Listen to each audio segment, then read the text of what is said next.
தூதுவளை ரசம் பண்ண போகிறோம். அதுக்கு நான் வந்து ஒரு 1/2 ஸ்பூன் அளவுக்கு மிளகு சேர்த்துக்கிறேன்.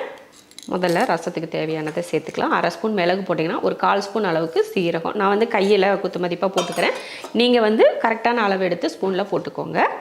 ஒரு 5 பல் பூண்டு, காரத்துக்கு 2 வரமிளகாய். நீங்கள் வந்து ஒரு மிளகாய் கூட சேர்த்துக்கலாம். அதாவது உங்கள் விருப்பம் தான். காரத்தை பொறுத்த வரைக்கும் எந்த சமையலாக இருந்தாலும் அது உங்கள் விருப்பத்தை பொறுத்து நீங்கள் சேர்த்துக்கோங்க. கூடவே ஒரு 1/2 ஸ்பூன் அளவுக்கு மல்லி. அடுத்து இது வந்து கொள்ளு, 1/2 ஸ்பூன் அளவுக்கு கொள்ளு. வறுக்கவெல்லாம் கிடையாது, பச்சை கொள்ளு அப்படியே சேர்த்துக்கிறேன். பச்சை கொள்ளுனா பச்சை இல்லை, நம்ம வீட்டில் வச்சுருப்போம் இல்லையா, அந்த மாதிரி வறுக்கவோ இல்லை அவிக்கவோ இல்லை, அப்படியே சேர்த்துக்கிட்டேன். அடுத்ததான் பாருங்கள், இதுதான் தூதுவளை. தூதுவளை இலை வந்து ஒரு 6, 7, 8 இலை எடுத்துக்கோங்க. நல்லா இலையாக எடுத்துட்டிங்கன்னா உங்களுக்கு வந்து முள் வந்து பிஞ்சு முள்ளாக இருக்கும். இந்த மாதிரி பெரிய இலையாக இருக்குது, அப்படி பெரிய இலையாக தான் இருக்குது அப்படின்னா அதில் இருக்கிற முள் பார்த்திங்கன்னா வெட்டி எடுத்துக்கோங்க. ரொம்ப ஹார்டாக இருக்கும் அந்த முள், அதை வெட்டி எடுத்துக்கோங்க. சில நேரம் வந்து அரைப்படாமல் அப்படியே இருந்து நம்ம சாப்பிட்றப்ப குத்திடுச்சுன்னா அது சங்கடமாக போயிடும். அதனால் இந்த மாதிரி முள் பெருசாக இருந்தால் இந்த மாதிரி வெட்டி எடுத்துக்கோங்க. இந்த மாதிரி வெட்டி எடுத்து நல்லா கழுவி எடுத்துக்கோங்க. இது வந்து நம்ம வீட்டு தொட்டியில் வச்சு வளர்த்தாலுமே ஈஸியாக வளர்ந்துடும். யாராக இருந்தாலும் நம்ம வீட்டில் சும்மா ஏதாவது செடி வளர்க்குறீங்க அப்படின்னா தூதுவளை வந்து நம்ம வந்து எல்லா நர்சரியிலையுமே கிடைக்கும். வாங்கிட்டு வந்து வீட்டில் வச்சுக்கிட்டிங்கன்னா நமக்கு ரொம்ப நல்லது. பிள்ளைங்க ரசம் சாப்பிடல அப்படின்னா, ஆம்லேட் சாப்பிட்றாங்க அப்படின்னா கூட நீங்கள் இது வந்து சின்ன இந்த கருவேப்பிலை வெட்டி போடுவோம் பார்த்திங்களா, அந்த மாதிரி வெட்டி கூட ஆம்லேட்டில் போட்டு நல்லா கலந்து போட்டு கொடுத்திங்கன்னா பசங்க வந்து நல்லா சின்ன குழந்தைங்க நல்லா சாப்பிட்ருவாங்க. அதை விட ரசம் வந்து பெஸ்ட். நீங்கள் வந்து ரசம் வந்து வச்சு கொடுத்துட்டிங்கன்னா ரசம் சோறோடு சேர்த்து கலந்து சாப்பிட நல்லாயிருக்கும். முட்டையோடு சேர்த்து சாப்பிடவும் நல்லாயிருக்கும். அடுத்ததாக 2 தக்காளி, அவ்வளோதான். இதை அரைச்சி எடுத்துக்கலாம். நல்ல பேஸ்ட்டு போல் அரைச்சி எடுத்துக்குவோம். அடுத்ததாக நான் வந்து ஒரு பெரிய நெல்லிக்காய் அளவுக்கு புளி எடுத்து அதை வந்து கரைச்சி எடுத்துக்கிறேன். எல்லாருமே ரசம் வந்து எல்லாருக்கும் செய்ய தெரியும். ஆனால் தூதுவளை போட்டு எப்படி ரசம் பண்ணுறது அப்படிங்கிறது வந்து நிறைய பேருக்கு வந்து குழப்பமாக இருக்கும். அதாவது தூதுவளையை வதக்கி அரைக்கணுமா, இல்லை அப்படியே இலையை போடணுமா, இப்படி எல்லாருக்கும் டவுட் இருக்கும். அதாவது பிகினர்ஸ்க்கு வந்து இந்த மாதிரி டவுட்டெல்லாம் நிறைய இருக்கும் இல்லையா, அவங்களுக்காக தான் இந்த ரசம் வந்து எப்படி செய்கிறது அப்படின்னு பார்க்கலாம். ரொம்ப ரொம்ப நல்லது இந்த ரசம். வந்து இருமல், நல்லா சளி பிடிச்சிருக்கு, இருமலாக இருக்குது, தொண்டையெல்லாம் வலியாக இருக்குது, நெஞ்சில் சளி பிடிச்சிட்டு வலிக்குது, இருமுறை போகலாம் அப்படின்ட்டு இருந்துச்சுன்னா இந்த மாதிரி ரசம் தாராளமாக வச்சு கொடுங்க. சீக்கிரமாக அந்த சளியெல்லாம் கரைஞ்சிரும். புளியை கரைச்சி சக்கையெல்லாம் வெளியில் எடுத்துட்டு நம்ம இப்போ அரைச்ச பேஸ்ட் இருக்குது பார்த்திங்களா, அதை இது கூட போட்டு கலந்துடலாம். நல்ல வலுன்னு அரைச்சிக்கோங்க. ஏன்னா அந்த தூதுவளை, அந்த கொள்ளு இதெல்லாம் சேர்ந்து தான் நமக்கு வந்து அந்த சளியை வந்து இது பண்ணும். அதனால் நீங்கள் வந்து திப்பியாக அரைக்கிறத விட இந்த மாதிரி நல்லா வலுன்னு அரைச்சிட்டிங்கன்னா எல்லாமே நம்ம ரசம் அந்த தண்ணியோட சேர்த்து நம்ம சாப்பிட்றப்போ சீக்கிரமாக குணமாகும். அதுக்காக தான். இது கூட மஞ்சத்தூள் சேர்த்துடலாம். அடுத்து கொஞ்சம் மல்லித்தலையும் சேர்த்து கலந்துட்டு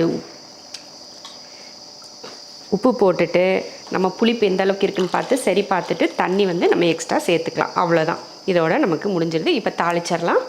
அடுத்து கொஞ்சம் சும்மா லைட்டாக நம்ம நார்மலாக எப்போயுமே எண்ணெய் அதிகமாக ஊற்றி தாளிக்கிறோம் அப்படின்னா இந்த ரசத்துக்கு கொஞ்சோண்டு எண்ணெய் ஊற்றிக்கிட்டால் போதும். எண்ணெய் காஞ்சதும் கொஞ்சம் கடுகுளுந்து, கடுகு பொரிஞ்சதுமே கொஞ்சம் கருவேப்பிலை, கொஞ்சம் பெருங்காயத்தூள்,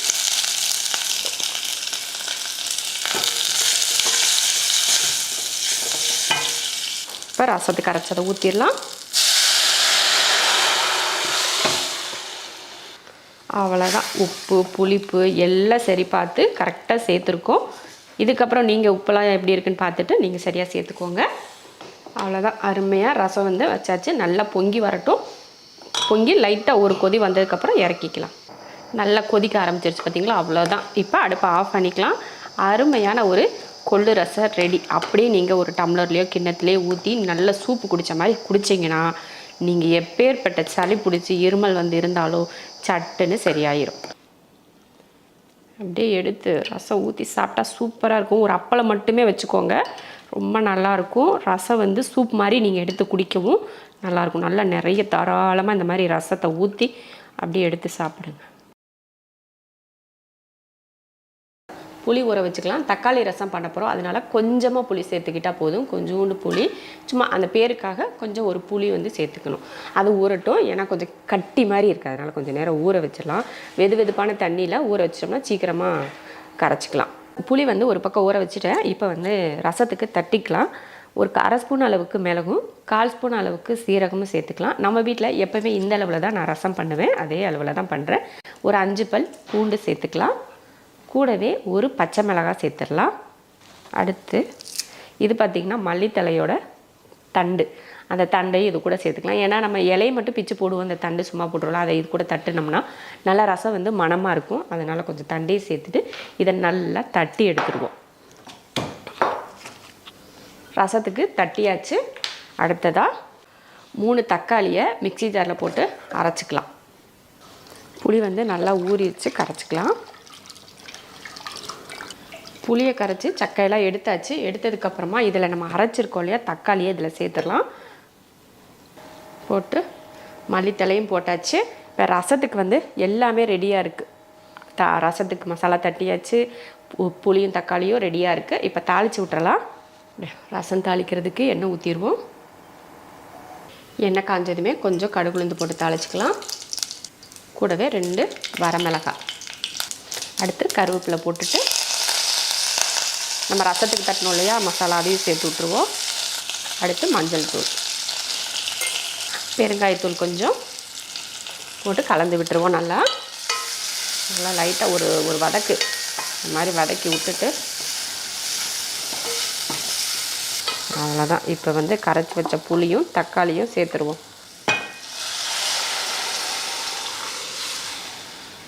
அடுத்து உப்பு போட்டுருவோம். இந்த டைமில் நம்ம வந்து கொஞ்சம் புளிப்பு உப்பெல்லாம் சரி பார்த்து நம்ம அந்த அளவுக்கு தண்ணி சேர்த்துக்கணும். உப்பு வந்து புளிப்பு எந்த அளவுக்கு இருக்குது அப்படின்னு பார்த்துட்டு கொஞ்சம் தண்ணி வேணும்னா எக்ஸ்ட்ரா சேர்த்துக்கலாம். அவ்வளோதான். எப்பயும் போல் ரசம் வந்து லைட்டாக நுரக்கட்டு நல்லா பொங்கி ஒரு கொதி வர ஆரம்பிக்கும் பார்த்திங்களா, அந்த டைமில் நம்ம வந்து ரசத்தை வந்து ஆஃப் பண்ணிக்கலாம். இப்போ எல்லாம் உப்பு புளிப்பு எல்லாம் கரெக்டாக இருக்குன்னு சொல்லி சரி பார்த்தாச்சு. இப்போ வந்து லைட்டாக கொதி வரட்டும். பாருங்கள், நல்ல ரசம் வந்து நுரக்கட்டி பொங்க ஆரம்பிச்சிருச்சு. தக்காளி ரசத்துக்கு தக்காளியை வேக வச்சு பிசைஞ்சு ரசம் செய்கிறத விட இந்த மாதிரி தக்காளியை நீங்கள் மிக்ஸி ஜாரில் போட்டு நல்லா வலுவலுன்னு அரைச்சி இந்த மாதிரி ரசம் செஞ்சிங்கன்னா தக்காளியோட டேஸ்ட் அந்த ரசத்தில் அருமையாக இருக்கும். அதனால் புளிப்பு வந்து கம்மியாக சேர்த்துட்டு தக்காளியை கொஞ்சம் அதிகமாக சேர்த்திங்கன்னா ரொம்ப நல்லாயிருக்கும். ட்ரை பண்ணி பாருங்கள். இந்த மெத்தடில் ரொம்ப நல்லாயிருக்கும். அந்த ரசம் சாப்பிட்டுக்கிட்டே இருக்கலான்னு தோணும். அந்தளவுக்கு ரொம்ப அருமையாக இருக்கும். ட்ரை பண்ணி பாருங்கள் ஒரு முறை. பாருங்க, கலரே பார்த்திங்கன்னா தக்காளியோட கலர் அப்படி வந்துருச்சு பார்த்திங்களா. அவ்வளோதான். இப்போ வந்து ரசத்தை இறக்கி வச்சிடலாம். பாருங்கள், ஒரு 100 கிராம் அளவுக்கு பாசிப்பருப்பு எடுத்திருக்கேன். அதே பாத்திரத்தில் சேர்த்துடலாம். 4 பச்சை மிளகாய், ஒரு 10 போல் சின்ன வெங்காயம் எடுத்திருக்கேன், அதையும் சேர்த்துடலாம். கூடவே 2 தக்காளி சேர்த்துடலாம். மஞ்சத்தூளும் சேர்த்து தண்ணி ஊற்றி வேக விட்டுறலாம். அதிகமாகவே தண்ணி ஊற்றிக்கணும். நல்லா தண்ணியாக இருக்கணும் இந்த பருப்பு, அதனால் கொஞ்சம் எக்ஸ்ட்ரா தண்ணி ஊற்றிக்கோங்க. தக்காளி பருப்பு எல்லாம் நல்லா குலைவாக வேகணும் இல்லையா, அந்த மாதிரி வேகட்டும். அதே சமயம் ரொம்ப வலுவலுன்னு வேக வைக்கக்கூடாது. அந்த ஒரு மாதிரி அந்த பருப்பு வந்து நல்ல மலர்ந்து வேகிற மாதிரி வேகணும். அந்த மாதிரி வேகட்டும். அடுத்ததாக ரசத்துக்கு ரெடி பண்ணிக்கலாம். ஒரு 1/2 ஸ்பூன் அளவுக்கு மிளகு, ஒரு 1/4 ஸ்பூன் சீரகம், ஒரு 5 பல் பூண்டு சேர்த்து தட்டி எடுத்துக்கலாம். ரசம் தாளிக்கிறதுக்கு எண்ணெய் ஊற்றிக்கலாம். எண்ணெய் காஞ்சதுமே கடுகு உளுந்து, கடுகு வந்து குழம்பு தாளிக்கிறது ஒரு ரசம் எது தாளிக்கிறது இருந்தாலும் கடுகை வந்து நல்லா பொரிய விட்டு அதுக்கப்புறம் மற்ற பொருளெல்லாம் போடுங்க. நீங்கள் கடுகு அப்படியே போட்டிங்கன்னா நம்ம சமைக்கிறப்போ அந்த கடுகு மட்டும் மேலே மிதந்துக்கிட்டு இருக்கும், அந்த கடுகும் கசப்பாக இருக்கும். அதனால் நல்லா பொரிய விட்டுட்டு அதுக்கப்புறமா தான் மற்றதை சேர்க்கணும். அது கூடவே 2 வரமிளகாய் சேர்த்துட்டு கருவேப்பிலை, பெருங்காயத்தூள், அடுத்து ரசத்துக்கு தட்டின மசாலா சேர்த்துடலாம். அடுத்து மஞ்சள் தூள். அவ்வளோதான். பாருங்கள், நல்லா வதக்கி விட்டாச்சு.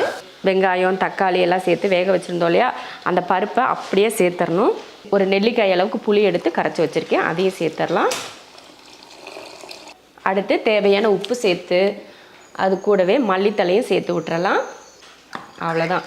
அளவுக்கு அதிகமாக தண்ணியும் சேர்க்க வேணாம். இந்த அளவுக்கு இருந்தால் கரெக்டாக இருக்கும். அவ்வளோதான். இது வந்து நம்ம சாதத்தில் ஊற்றி சாப்பிட்றதுக்கு என்ன டேஸ்ட்டாக இருக்குது தெரியுமா. அவ்வளோதான். இவ்வளோ ரெடி. நல்ல ரசம் வந்து லைட்டாக, நான் எப்பயுமே சொல்கிற மாதிரி லைட்டாக ஒரு கொதி வரட்டும், அப்புறமா இறக்கிக்கலாம். அவ்வளோதான். சூப்பராக கொதிக்க ஆரம்பிச்சிருச்சு. இப்போ வந்து நம்ம வந்து அடுப்பை ஆஃப் பண்ணிக்கலாம். இந்த மாதிரி பருப்பு குழம்பு கூட ரசம் தாளித்து ரசம் மாதிரி செஞ்சிங்கன்னா நீங்கள் சாம்பாரும் வைக்க வேணாம், ரசமும் வைக்க வேணாம், ரெண்டும் ஒரே இதில் ஏதாவது ஒரு அப்பளம் மட்டும் கூட நீங்கள் வச்சு சாப்பிட்டிங்கனாலே போதும். அவ்வளோ அருமையான ஒரு டேஸ்ட்டில் இருக்கும். கண்டிப்பாக இந்த மெத்தடில் நீங்கள் ட்ரை பண்ணியிருக்க மாட்டீங்க. கண்டிப்பாக இதே போல் நீங்கள் ட்ரை பண்ணுங்கள். குழம்பு வைக்கணும், ரசம் வைக்கணும், ரெண்டும் ஒன்றா எப்படா பண்ணுறது அப்படின்னு யோசிப்பீங்க இல்லையா, அந்த டைமில் இதை வந்து செய்யுங்க. ஒரு நெல்லிக்காய் அளவுக்கு புளி எடுத்து ஊற வச்சுருக்கேன். இப்போ இதை கரைச்சிருவோம். கொள்ளு வேக வச்ச தண்ணியை நம்ம இந்த புளி தண்ணி கூட சேர்த்துக்கலாம். இந்த பருப்பு வந்து நம்ம கடையிலுக்கு யூஸ் பண்ணிக்கலாம். 1 ஸ்பூன் மிளகு, ஒரு 1/2 ஸ்பூன் சீரகம், 2 வரமிளகாய், ஒரு 7-8 பூண்டுப்பல், ஒரு 1/4 ஸ்பூன் அளவுக்கு மல்லி, அடுத்து 1 ஸ்பூன் அளவுக்கு கொள்ளு. வறுக்கலை, வேக வைக்கல, வெறும் பச்சை கொள்ளு சேர்த்துருக்கேன். இது கூடவே 3 தக்காளி. இது எல்லாம் ஒன்றா சேர்த்து நல்லா பேஸ்ட்டு போல் அரைச்சி எடுத்துடலாம். பார்த்திங்கன்னா ரசத்துக்கு நல்லா ஒரு பேஸ்ட் போல் அரைச்சி எடுத்துட்டேன். இப்போ இந்த புளியும் கொள்ளு தண்ணி வச்சுருக்கோம் இல்லையா, அது கூட இதை சேர்த்துடலாம். சேர்த்துட்டு கலந்துருவோம். தாளிக்கிறது வந்து ரொம்ப ஈஸி. இப்போ ரசத்துக்கு தேவையான அளவுக்கு உப்பு சேர்த்துடலாம். கொஞ்சம் மஞ்சள் தூள், அடுத்ததாக கொஞ்சம் மல்லித்தலை, பெருங்காயத்தூள். கொள்ளு ரசத்தை பொறுத்த வரைக்கும் எல்லாத்தையும் மொத்தமாக கரைச்சி வச்சுட்டு அதுக்கப்புறமா நம்ம தாளித்து விடணும். அப்போ வந்து டேஸ்ட் ரொம்ப நல்லாயிருக்கும். நீங்கள் எப்போயும் சாப்பிட்ட போல் இல்லாமல் ரொம்ப நல்லாயிருக்கும். இப்போவே நீங்கள் உப்பு காரெல்லாம் இருக்கா, புளிப்பு எப்படி இருக்குன்னு பார்த்து நீங்கள் சரி பார்த்துக்கலாம். இந்த ரசத்தை அப்படியே கொஞ்சம் எடுத்து டேஸ்ட் பண்ணி பாருங்கள், அவ்வளோ ருசியாக இருக்கும். இப்போ தாளிச்சிடலாம். ரசம் தாளிக்கிறதுக்கு எண்ணெய் ஊற்றிக்கலாம். எண்ணெய் காஞ்சதுமே கொஞ்சம் கடுகு உளுந்து, கடுகு பொரிஞ்சதுமே கொஞ்சம் கருவேப்பிலை, நம்ம ரசம் ரெடி பண்ணி வச்சுருந்தோம் அதையே தாளிப்பில் ஊற்றிடலாம். அவ்வளோதான். புளிப்பு எந்த அளவுக்கு இருக்குது அப்படின்னு பார்த்துட்டு கொஞ்சம் எக்ஸ்ட்ரா கொஞ்சம் தண்ணி ஊற்றிடலாம். அவ்வளோதான். கொஞ்சமாக கொதித்து வரட்டும், அதுக்கப்புறமா இறக்கிக்கலாம். பாருங்கள், ரசம் வந்து நல்லா லைட்டாக கொதிக்க ஆரம்பிச்சிருச்சு. ரசம் எப்போயுமே இந்த கொள்ளு ரசத்தில் அந்த பச்சை கொள்ளெல்லாம் அரைச்சி போட்டிருக்கோம், அதனால் இந்த மாதிரி லைட்டாக கொதித்து வந்து தான் நல்லது தான், இல்லைன்னா உடனே கெட்டு போகிற மாதிரி ஆயிரும். இப்போ இந்த மாதிரி கொதிக்க வச்சு நீங்கள் இறக்கி வச்சிட்டிங்கன்னா 3 நாளைக்கு கூட இந்த ரசம் வந்து கெட்டு போகாமல் இருக்கும். பாருங்கள், சூப்பரான ஒரு ரசம். நம்ம பருப்பெல்லாம் போட்டதுனால தான் இது மேலே வந்து நல்லா நுர கட்டிட்டு வருது. அவ்வளோதான். சூப்பரான ஒரு கொள்ளு ரசம் ரெடி. இதே போல் நீங்கள் செஞ்சு சாப்பிட்டு பாருங்கள், ரொம்ப நல்லது. அடிக்கடி நீங்கள் கொள்ளு ரசம் சாப்பிட்டிங்கன்னா நம்ம உடம்புல இருக்க கெட்ட கொழுப்பெல்லாம் கரைஞ்சி நமக்கு உடம்பு வந்து ஸ்லிம் ஆகிறதுக்கான நிறைய வாய்ப்புகள் இருக்குது. அதனால் கொள்ளு பருப்பு சாப்பிட்றது அடிக்கடி சாப்பிடுங்க. ரொம்ப குண்டாக இருக்கோ அப்படின்னு சொல்லி ஃபீல் பண்ணோம்னா அடிக்கடி இது போல் கொள்ளில் ரசமோ இல்லை கடையிலோ செஞ்சு சாப்பிட்டா ரொம்ப நல்லது. முதல்ல கொஞ்சம் பவுட்ரு அரைச்சிக்கலாம். அதுக்கு வந்து 1 ஸ்பூன் அளவுக்கு துவரம்பருப்பு, அடுத்ததாக ஒரு 3/4 ஸ்பூன் அளவுக்கு மல்லி, 3/4 ஸ்பூன் அளவுக்கு மல்லி போட்டுட்டு ஒரு 1/2 ஸ்பூன் அளவுக்கு மிளகு, அதே போல் 1/2 ஸ்பூன் அளவுக்கு சீரகம் சேர்த்து இதை நல்லா பொன்னிறமாக வறுத்துக்கலாம். அடுத்ததாக 1 ஸ்பூன் அளவுக்கு தேங்காய் துருவல் சேர்த்துட்டு கூடவே 2 வரமிளகாயும் சேர்த்து நல்லா இந்த மாதிரி வறுத்துடலாம். அது கூடவே 2 கருவேப்பிலையும் போட்டு வறுத்தோன்னா நல்ல மணமாக இருக்கும். அதனால் கொஞ்சம் கருவேப்பிலையும் போட்டு நல்லா வறுத்துடலாம். இல்லை, நம்ம செய்கிற ரசம் வந்து ஒரு 10 பேர்கிட்ட கூட சாப்பிட்லாம். நீங்கள் இந்த ரசத்தை வெறும் ரசம் மட்டும் கூட வச்சு சாப்பிட்லாம். குழம்பு எதுவுமே வச்சுட்டு ரசத்தை சைடிஷாக வச்சு சாப்பிடணும்லாம் கிடையாது. இதை மெயின் டிஷ்ஷாகவே வச்சு நீங்கள் சாப்பிட்லாம். அந்தளவுக்கு நல்ல ருசியாக இருக்கும். அவ்வளோதான். இப்போ இதை வறுத்தாச்சு. இதை ஒரு பிளேட்டில் மாற்றி ஆற வச்சு பவுட்ரு பண்ணிக்கலாம். புளியும் 2 தக்காளியும் கரைச்சிக்கலாம். ஒரு லெமன் சைஸ் புளி எடுத்து கரைச்சிட்டு அது கூடவே பார்த்திங்கன்னா 2 தக்காளியும் கரைச்சிக்கலாம். கரைக்கலைனா கூட நீங்கள் அரைச்சி கூட எடுத்துக்கலாம், அது உங்கள் விருப்பம்தான். நல்லா தக்காளியும் ஒரு எலுமிச்சை சைஸ் புளியும் 2 தக்காளியும் கரைச்சி ஒரு பாத்திரத்தில் ஊற்றிடலாம். அது கூடவே பார்த்திங்கன்னா ஒரு கையளவுக்கு துவரம்பருப்பை வேக வச்சுருக்கேன், அதையும் சேர்த்துக்கலாம். பருப்பு சேர்த்துட்டு கூடவே கொஞ்சம் தண்ணியும் சேர்த்து விட்ருவோம். கூடவே நல்ல தாராளமாக மல்லித்தலை, கொஞ்சம் கருவேப்பிலையும் சேர்த்து 2 பச்சை மிளகாயும் சேர்த்துடலாம். உப்பு போட்டுடலாம். நம்ம தண்ணி வந்து நமக்கு எந்த அளவுக்கு தேவை, நம்ம பருப்பெல்லாம் ஊற்றிருக்கோம் இல்லையா, அதனால் தண்ணி எந்த அளவுக்கு தேவைன்னு பார்த்து ஊற்றிக்கலாம். புளிப்பு பார்த்துட்டு நீங்கள் வந்து தண்ணி சேர்த்துக்கோங்க. புளிப்பு வந்து கம்மியாக இருந்துச்சுன்னா தண்ணி சேர்க்க வேணாம். புளிப்பு கொஞ்சம் அதிகமாக இருந்ததுன்னா எக்ஸ்ட்ரா கொஞ்சம் தண்ணி சேர்த்துக்கோங்க. அவ்வளோதான். இப்போ நல்லா கொதிக்க விட்டுறலாம். பருப்பு புளியெல்லாம் சேர்த்து ரசம் நல்லா கொதிக்க ஆரம்பிச்சிருச்சு பாருங்கள். இந்த மாதிரி நல்லா கொதிக்க ஆரம்பித்ததுக்கப்புறமா ஒரு 2 நிமிஷம் கிட்ட கூட நல்லா கொதிக்க விடுங்க. அதுக்கப்புறமா வறுத்த மசாலாவை பவுட்ரு பண்ணியிருக்கேன். இப்போ அதை சேர்த்துடலாம். மொத்தமாகவே சேர்க்க போகிறேன். சேர்த்துட்டு கலந்து விட்டுருவோம். ரச பவுட்ரு கலந்ததுக்கப்புறமா ஒரே ஒரு கொதி மட்டும் விட்டுட்டு அதுக்கப்புறமா நம்ம இறக்கிடலாம். நம்ம கல்யாண வீடுகள் எல்லாம் போய் சாப்பிட்டோம்னா ரசம் வந்து சூப்பர் டேஸ்ட்டில் இருக்குது அப்படின்னு சொல்லி சாப்பிடுவோம் இல்லையா, அதே ரசம் தான் இது. அது கூடவே சும்மா ஒரு சின்ன துண்டு வெல்லமும் சேர்த்துடலாம். அப்போ அந்த இனிப்பு அந்த புளிப்பெல்லாம் சேர்ந்து இருக்கப்போ டேஸ்ட் ரொம்ப நல்லாயிருக்கும். இப்போ எல்லாம் எங்கே நம்ம கல்யாண வீட்டுகளெல்லாம் போய் ரசம் சாப்பிட்றோம். இப்போ எல்லாம் காலையில் பிரேக்ஃபாஸ்ட்டும் நைட்டு ரிசப்ஷன்னு நைட்டு டின்னரும் காலையில் கல்யாணம் வச்சு ஒரு பிரேக்ஃபாஸ்ட்டோடு முடிச்சு அனுப்பிச்சி விட்டுறாங்க. எந்த கல்யாணத்தில் இப்போ நம்ம ரசம் சாப்பிட்டோம், அந்த ரசங்களை நம்ம வீட்லையாவது செஞ்சு சாப்பிட்லாம் இல்லையா. அதனால் சரி நம்ம வீட்டிலே செய்வோம். இந்த மாதிரி செஞ்சிங்கன்னா ரொம்ப நல்லா கமன் மனமாக அப்படியே வீடே மணக்கம் பார்த்துக்கோங்க. அந்த அளவுக்கு கமன் மனமாக இருக்கும். இப்போ நல்லா நம்ம ரச பவுட்ரு போட்டதுக்கப்புறமா நல்லா ஒரு கொதி வந்துருச்சு. இப்போ ரசத்தை இறக்கி வச்சுட்டு ஒரு தாளிப்பு ஒன்று கொடுத்துடலாம். தாளிக்கிறதுக்கு ஒரு 2 ஸ்பூன் அளவுக்கு எண்ணெய் ஊற்றிடலாம். நல்லா எண்ணெய் காஞ்சதுமே கடுகு போட்டு கூடயே கருவேப்பிலை, கொஞ்சம் பெருங்காயத்தூள் இப்போ ரசத்தில் ஊற்றிடலாம். அருமையான கல்யாண வீட்டு ரசம் ரெடி ஆயிருச்சு. இனி நம்ம ரசம் சாப்பிட்றதுக்கு கல்யாண வீட்டில் போய் சாப்பிடலையே அப்படின்ற ஃபீல் பண்ணவே வேணாம். நம்ம வீட்டிலே கல்யாண வீட்டு ரசம் நல்லா கமன்னு செஞ்சு சாப்பிட்லாம். சூப்பராக இருக்கும். நீங்கள் இதே மெத்தடில் ட்ரை பண்ணி பாருங்கள். இதில் ஒரு துளி பூண்டு கூட சேர்க்காமல் செஞ்ச மைசூர் ரசம் இல்லைன்னா கல்யாண ரசம், ரெண்டில் உங்களுக்கு இதில் எந்த பேர் உங்களுக்கு பிடிச்சிருக்கோ அந்த பேரை நீங்கள் வச்சுக்கோங்க. சூப்பராக இருக்கும். ட்ரை பண்ணி பாருங்கள். இதுக்கு நம்ம குழம்பெல்லாம் வச்சு இதை சைடிஷாக தான் ஊற்றி சாப்பிட்ணும் அப்படின்லாம் இல்லை. அப்படியே நம்ம வந்து இதை மெயினாக வச்சு வெறும் சாதம் வச்சு இதை மெயினாக வெறும் ரசம் மட்டும் ஊற்றி சாப்பிட்டாலே சூப்பராக இருக்கும். கண்டிப்பாக இது போல் ட்ரை பண்ணி பாருங்கள். இது கூட ஒரு அப்பளம் மட்டும் வச்சுக்கிட்டால் போதும், சூப்பராக இருக்கும்.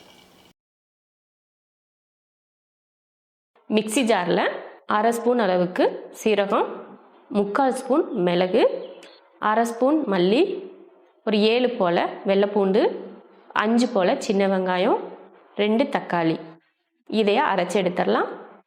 இது போல் நல்லா அரைச்சி எடுத்துக்கணும். மல்லி மிளகு இதெல்லாம் நல்லா அரைப்படுற அளவுக்கு அரைச்சிக்கணும். இப்போ இதை ஒரு பாத்திரத்தில் மாற்றிக்கலாம்.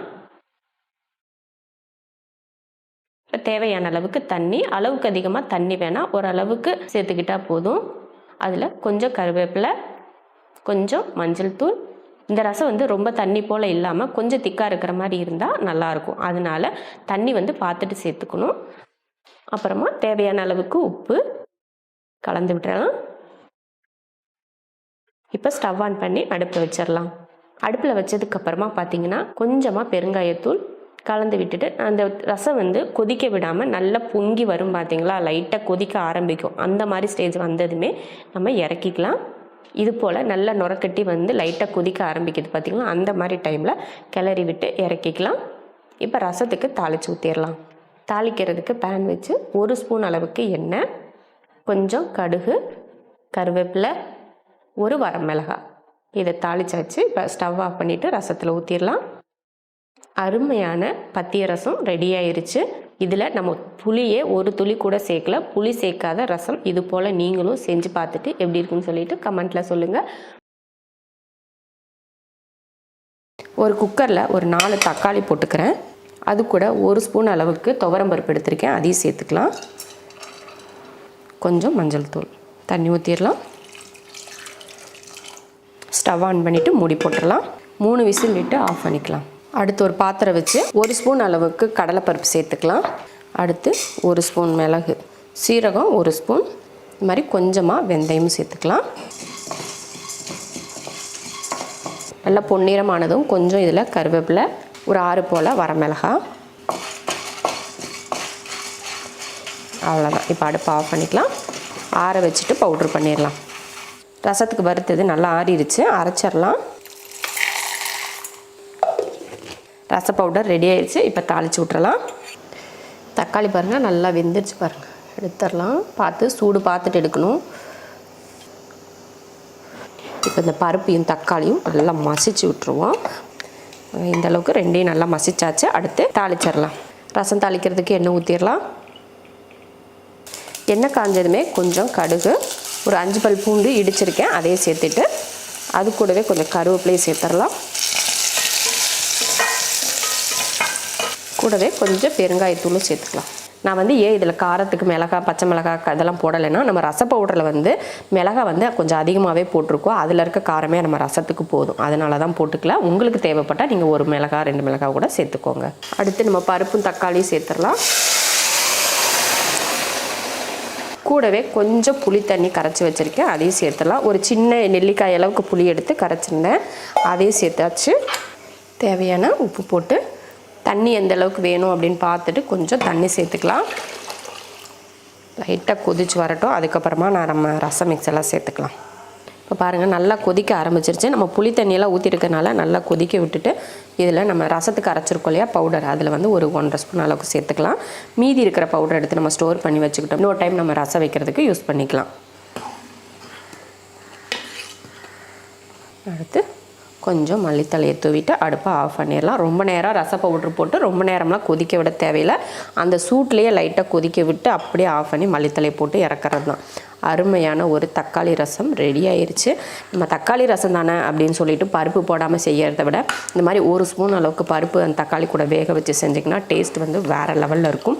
நீங்கள் வேறு எதுவுமே இதை ஊற்றி சாப்பிட வேணாம். வெறும் சோறு போட்டு அதுக்கு மேலே ரசத்தை ஊற்றி அப்படியே கரைச்சி குடிச்சிங்கன்னா அவ்வளோ அருமையாக இருக்கும்.